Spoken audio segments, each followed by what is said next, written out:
we have 3 to the power of 0 plus 3 to the power of 0 divided by 3 to the power of 0 times 3 to the power of 1.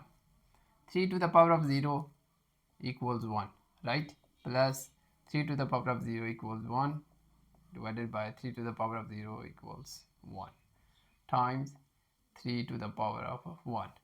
Now 1 plus 1 divided by 1 equals 1 times 3 to the power of 0 equals 3, right? Now 1 plus 1, 2 times 3. 2 times 3 equals 6. But this is not correct. Why? Because multiplication must be done before addition. So follow the order of operations, right? We use PEMDAS rule.